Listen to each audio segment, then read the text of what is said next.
ये छात्र बदलेंगे और पूरा का पूरा झारखंड की जो सरकार है नमस्कार दोस्तों, झारखंड की राजधानी रांची से इस वक्त की सबसे बड़ी खबर सामने आ रही है। जेपीएससी और जेएसएससी की भर्ती परीक्षाओं में कथित अनियमितताओं को लेकर चल रहा छात्रों का आंदोलन अब बेहद गंभीर मोड़ पर पहुंच चुका है। 10 अगस्त को हजारों छात्र विधानसभा की ओर मार्च करने निकले। पहुंचते ही स्थिति तनावपूर्ण हो गई। पुलिस ने बैरिकेडिंग की वाटर कैनन को इस्तेमाल किया और आंसू गैस के गोले छोड़े गए। इसके बाद लाठीचार्ज की भी खबर सामने आ रही है। अब सवाल है, 10 अगस्त को आखिर क्या हुआ था? छात्र विधानसभा तक क्यों पहुंचना चाहते थे? पुलिस और छात्रों के बीच टकराव कैसे हुआ? छात्र ने नेता देवेंद्र नाथ महतो की तबीयत क्यों बिगड़ी? और इस पूरे मामले के बाद झारखंड की राजनीति में क्या हलचल मच गई? आइए जानते हैं पूरी कहानी। पहला बड़ा सवाल, छात्र विधानसभा क्यों जा रहे थे? जेपीएससी और जेएसएससी की भर्ती परीक्षाओं को लेकर छात्रों का आंदोलन कई दिनों तक जारी था। प्रदर्शनकारी छात्र भर्ती प्रक्रिया में कथित अनियमितताओं की जांच, कुछ परीक्षाओं को रद्द करने, भर्ती व्यवस्था में सुधार और तंत्र जांच जैसे मांगे उठा रहे हैं। 10 अगस्त को छात्रों ने विधानसभा घेराव का ऐलान किया था। सुबह से वही बड़ी संख्या में छात्र आंदोलन स्थल पर जुटने लगे। इसके बाद छात्रों ने विधानसभा की तरफ मार्च शुरू किया गया। जैसे जैसे प्रदर्शनकारी विधानसभा की तरफ आगे बढ़े, पुलिस ने उन्हें रोकने के लिए कई स्तर की बैरिकेडिंग की थी। प्रदर्शनकारी के बैरिकेड पार करने की कोशिश के बाद स्थिति तनावपूर्ण हो गई। रिपोर्टों के मुताबिक पुलिस ने प्रदर्शनकारियों को रोकने के लिए वाटर कैनन और आंसू गैस का इस्तेमाल किया। इसके बाद लाठीचार्ज की खबर भी सामने आ रही है। आप लोग इस वीडियो के स्क्रीन में देख सकते हैं।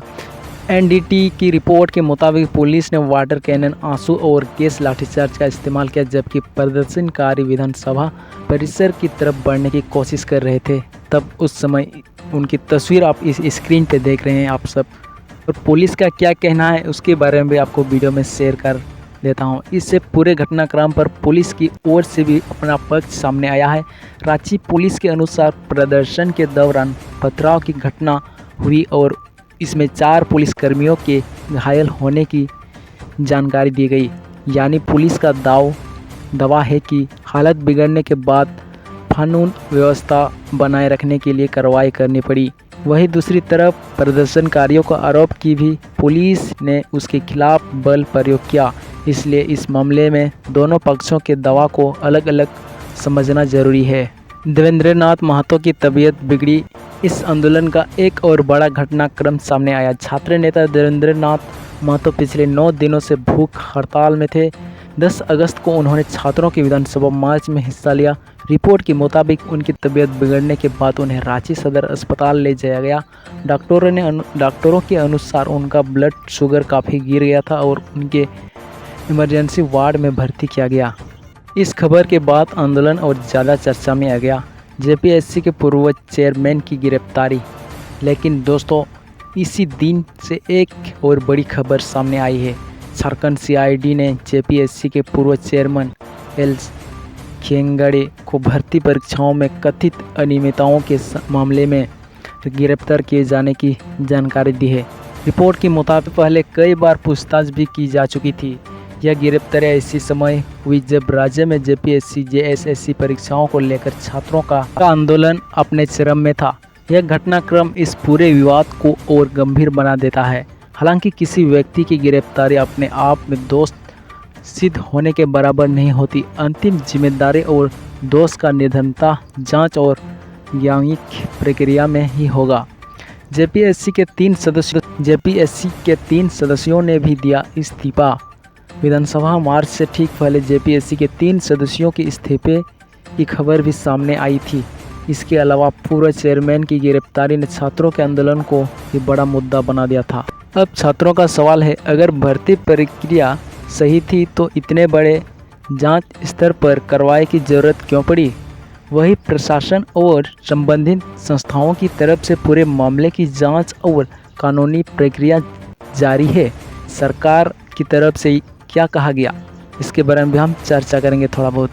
10 अगस्त की घटनाओं के बाद मुख्यमंत्री हेमंत सोरेन ने भी प्रतिक्रिया दी। उन्होंने प्रशासन और पुलिस के संयम और जिम्मेदारी के साथ स्थिति संभालने की बात कही और युवाओं से संवाद के जरिए समस्या का समाधान करने की भी अपील की। यानी सरकार की तरफ से बातचीत का रास्ता खुला रखने का संकेत दिया गया। राजनीतिक माहौल भी गरमाया।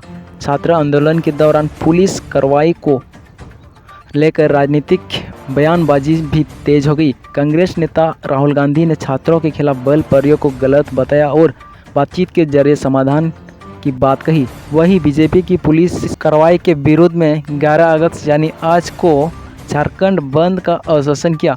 इस तरह जो आंदोलन शुरुआत में मुख्य रूप से भर्ती परीक्षाओं और छात्रों की मांगों से जुड़ा था, वह अब बड़ा राजनीतिक मुद्दा भी बन गया है। अब सबसे बड़ा सवाल आगे क्या होगा। अब सबकी नज़र 3 चीज़ों पर है। पहला, क्या सरकार छात्रों की मांगों पर ठोस फैसला लेगी। दूसरा, भर्ती परीक्षाओं में कथित अनियमितताओं की जांच किस दिशा में आगे बढ़ेगी। तीसरा, क्या छात्रों और सरकार के बीच बातचीत से इस आंदोलन का समाधान निकलेगा, क्योंकि इस बात का साफ है यह सिर्फ एक परीक्षा का मामला नहीं है। इन परीक्षाओं के बीच हजारों लाखों युवाओं की बात है और समय, मेहनत और भविष्य जुड़ा हुआ है। एक छात्र कई साल तक तैयारी करता है, कोचिंग करता है, पैसा खर्च करता है, दिन रात पढ़ाई करता है और जब उसे परीक्षा प्रक्रिया पर ही भरोसा नहीं रहता तो सवाल सिर्फ नौकरी का नहीं रहता, सवाल पूरी भर्ती व्यवस्था पर भरोसे का बन जाता है। तो दोस्तों, 10 अगस्त को रांची में जो कुछ हुआ उसने झारखंड के छात्र आंदोलन को एक नए मोड़ पर ला दिया है। एक तरफ छात्र अपनी मांगों को लेकर आंदोलन जारी रखने की बात कर रहे हैं, दूसरी तरफ सरकार और प्रशासन कानून व्यवस्था बनाए रखने की बात कर रहे हैं और अब राजनीतिक दल भी इस मुद्दे पर खुलकर सामने आ गए हैं। लेकिन इस पूरे मामले में सबसे ज़रूरी है छात्रों की समस्याओं का शांतिपूर्ण और निष्पक्ष समाधान। किसी भी आरोप को अंतिम सच मानने से पहले जांच और आधिकारिक तथ्यों का इंतजार करना जरूरी है। आपको क्या लगता है, क्या सरकार को छात्रों के साथ तुरंत बातचीत करनी चाहिए? क्या जेपीएससी जेएसएससी भर्ती प्रक्रिया में कथित अनियमितताओं की स्वतंत्र जांच होनी चाहिए? अपनी राय कमेंट में ज़रूर बताइएगा। अगर आप चाहते हैं कि हम इस आंदोलन की और हर छोटी बड़ी खबर आपको तक सबसे पहले आसान भाषा में बताएं, तो आप हमारे चैनल को सब्सक्राइब कर सकते हैं। जय हिंद, जय भारत।